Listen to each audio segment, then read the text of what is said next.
Good morning, I'm Phil from Phil's Camping Reviews. Today gonna do a little bit of maintenance on my camper trailer. I've done a video on this a little while back and briefly went over what sort of maintenance I do. And when I'm not camping, so in particular if I'm not camping on a regular basis, such as through the summer, etc. So what I do is I always pull the camper trailer out, because obviously I store it in the garage under cover. And once a month I take the camper trailer out and I set it up in the front of the garage here like I have now. And what I do is I run through all the pipes, I check everything, the electrical system, make sure the battery's all charged, make sure the inverter charger working, etc. Solar panel connections are checking. I go through and see if there's any surface rust showing and I address it straight away. Check the wheel bearings if they're loose. About once a year I do take the wheels off and check the bearings and re-tighten them, etc. And another thing I do is one of the first things I did after I purchased my camper trailer here is I replaced all the wheel bearings to good quality Japanese bearings that I know is going to last me quite some time. As you know, I've got a diesel heater in here and I've also got a hot water system, the Duetto, I think it's called the Duetto 10 litre hot water system. And that's, by the way, that works brilliant. That is absolutely awesome the way I've got that set up. So if you haven't seen that video, go back on my YouTube channel and do a search for that hot water system and how I've set that up. In particular, how I've set it up, okay? Now, my Duetto hot water system is a 10 litre hot water system that runs on 12 volt 24, I think it's 24 volt as well, but it's running at 12 volt or 240 volts. So it's got a 240 volt plug in there as well. But I predominantly run it on 12 volt because I mean I've got my 320 amp hour lithium LiFePO4 PowerPool battery in here, the Mercury in here. In this camper with my full Victron gear that used to be in my forward drive, but now, as you know, if you're following my channel, I had to remove everything out of my forward drive because when I did a weigh-in with TT Weigh, my rear axle load limit was vastly over, was way over, and I was just overloading the vehicle. So to get that within specifications, but not just within specifications, well under specifications, because I don't want to have any excess wear and tear if I can help it on the vehicle as much as possible, is I've had to remove everything out of my camper trailer, including those awesome drawers that I built, as well as my upright fridge freezer, etc. But hey, it's not a problem. It hasn't been a problem. And in fact, it's been a blessing. I know a lot of yous have got your big vehicle setups with your big tray backs and fridges and freezers and etc. My opinion, what I've found is that's all good if you're still using relatively lightweight gear. But I find a lot of you are just way overloading these vehicles. In fact, it's common now that you see vehicles that have split in half, literally their axles, especially these tray backs with their big canopies, etc., which they have, a lot of them seem to have that weak point right in the middle. To be fair, it's not like an SUV where the whole structure, the roof, etc., is all integrated and supports those vehicles. Basically, you only got the axle, and with the terrain and with time, etc., and suspension, it's probably not set the best. Very heavy, you know, bounce suspension they fatigue with time, and eventually, and then what happens, you go on these big trips and then it overloads and then they snap and then you're in a very bad predicament. Now, camping obviously have changed a lot over the years. It's gotten vastly more luxurious camping than what it used to be. So people like to take a lot of extra gear and that with them. But you have to be careful with doing that. And I was starting to run into that problem myself. There was, you tend to take, and that's another thing, when you got more storage in your vehicle, the natural thing to do with most people is to try to fill it up. And then you get to the point where you filled it up that you get to the point where it's filled up that there's gear in there that you hardly ever use. So how many times, I mean, I bet you if you go through your 4-drive drawer and have a look through your 4-drive drawers, just how much gear that's probably in there that you have not used for such a long time. You might pick it up and think, oh wow, that's not really heavy, you know. But one thing I've learnt over the years from being a lightweight bushwalker, I used to do long bushwalks for many years and carrying everything in my pack. 1 kilo here, 2 kilo, 3 kilo, 4, 5, 6, 7. In the 4-drive industry, you're talking hundreds of kilos, literally. So now you might think that that's going to be a detriment to my vehicle for traveling and so on. And you know what? No. In other fact, I got my vehicle back now.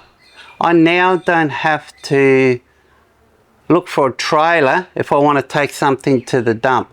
I go to the groceries, I've got plenty of room. If I want to buy a TV, I want to buy something, a printer or something, I've got room in my vehicle. I've got my vehicle back. And plus, I'm saving fuel and less strain on the vehicle as well.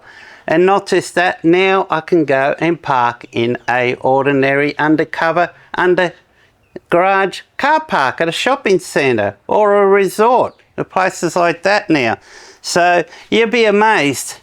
And the thing that makes a big difference, Helmy allowed me to get my vehicle back to normal and use it as it was supposed to be designed for, not full of stuff that I just did not need.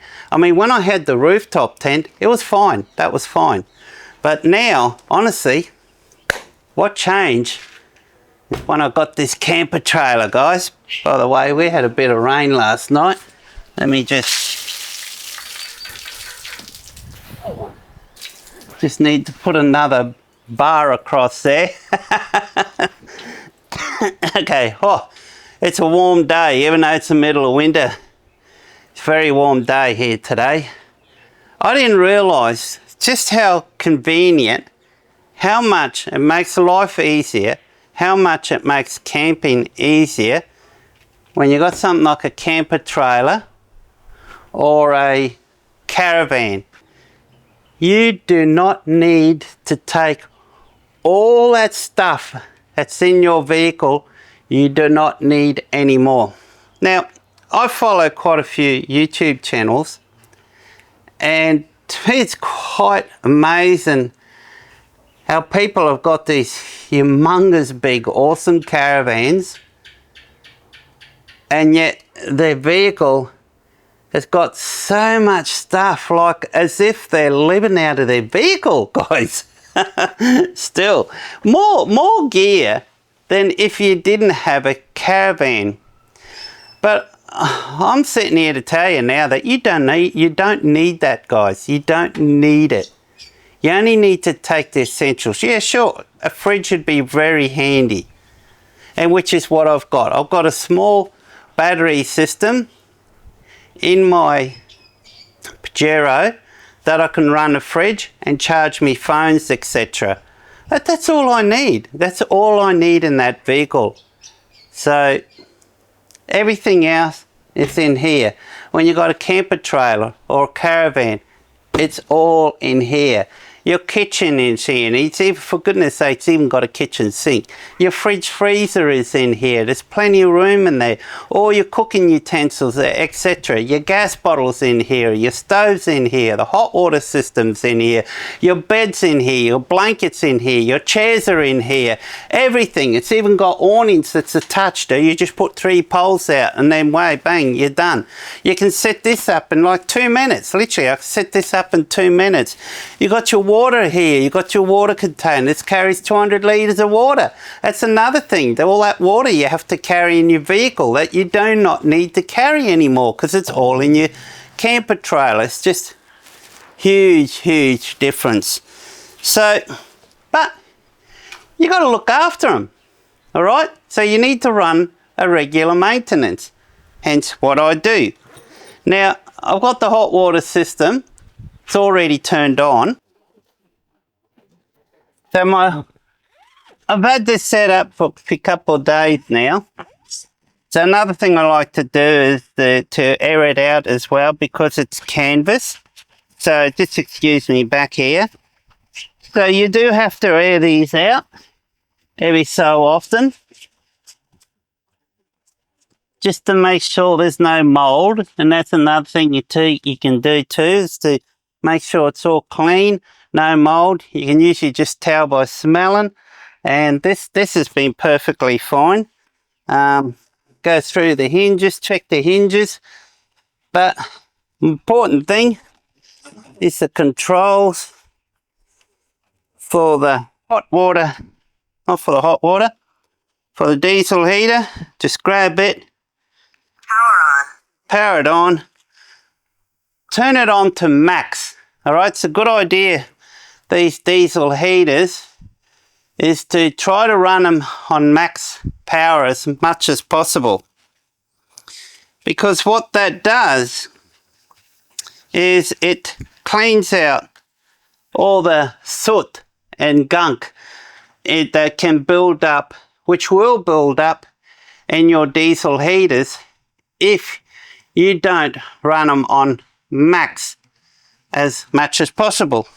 Now, I'm not saying you got to religiously run it on max all the time, but at least if you're running it for quite a while on medium power, on low power, or on aircon mode, then when you go to switch it off, it's a good idea to put it at maximum speed for probably about 10 minutes and then let it switch off, because then what happens, if there's any carbon buildup inside, it will clear that carbon out, and then it will always run efficiently, and the next time you go to use that diesel heater, it'll run no problems at all. And also what that does is, because with diesel with time can go stale. Okay, so you got to look after the diesel. Now you can use additives in the diesel. I like to use, of all things, you'd be surprised at this, a little bit of Caro. Probably, I think it's about 10% of Caro in the diesel. I'm using a 20 litre jerry can of diesel, and when I installed this 2 years ago, I filled that jerry can up. I'm still using the diesel out of that, but see, I've added that additive in there, that little bit of Caro in there, and I don't know if you can hear, that diesel heater is running no problems at all now. So I'm going to run that for half an hour minimum on max, just to give it a good clean. And what that also does is pump some fresh fuel through all your lines, because your lines are very thin. It doesn't take much to block them up, especially the fuel pump. It's very critical that you've got to run that fuel pump every so often and get fresh fuel through it, to make sure that when it's time, it comes winter next year or the year after and you go away, that, and you're somewhere that's really cold, icicles hanging down off your tent, then you know when you go press that diesel heater button that that's going to work no problems. Otherwise, you might have heard of some people having the dreaded huge white smoke when they turned it on, because they're just full of carbon and unburnt fuel, etc. And the reason is that because most likely is because, one, you haven't been running it enough, maintenance-wise, at least once a month for half an hour. And number two is that you're probably running at low power all the time. So like I said before, it's not like you have to run it at full power all the time. Just when you finish running it for the day, run it at 10 minutes, 5 minutes, depends how long you've been using the diesel heater. Just run it on max before you turn it off. And when you turn it off, make sure you do not turn the power off it. Use the on-off button on these. They have to go through this cool down process, which is very important. If they don't go through this cool down process, you're going to have problems, guys. They're going to have problems. It's going to overheat, and eventually you're just going to destroy your diesel heater. So it has to go through the proper process of letting it shut down on its own accord, which can sometimes take you 2 or 3 minutes. So you just do that, and then if you want to turn the power off, then you turn the power off after that. But make sure it's completed that shutdown cycle. So another thing I like to do is I like to clean the inside. I'm going to get all the sheets here shortly. I open the windows, air it out. I run the TV. I've got a TV in here, make sure it all works, make sure the lights are working, check the wiring, etc. And yeah, just get the grease gun and just grease wherever there's any grease points, etc. And pack it away. Make sure it's fully dry. When it's packed away, never pack it away wet. And then put it away in the garage, and you're right to go until next camp trip, or another month, whichever comes first. Most important as well is to make sure you keep you either got two choices: keep your water tanks full or keep them empty. But just if you're going to keep it empty, just try to make sure it's dried out as much as possible. But my advice is to keep the water tanks full. Keep your water fresh, etc. Always keep them full. Once a month, when I run the hot water system, I run the hot water through all the piping as much as I can and go through and then replenish with fresh water. And probably about once a year, I go through and use a chemical cleaner inside the tanks and clean the tanks out as well. I've got 2 tanks in mine. One's 120 litre underneath, and I've got an 80 litre at the back here as well. So I've got 200 litres here on my tank. So now I'm just going to time this, let this run for half an hour, and run through the rest of the maintenance.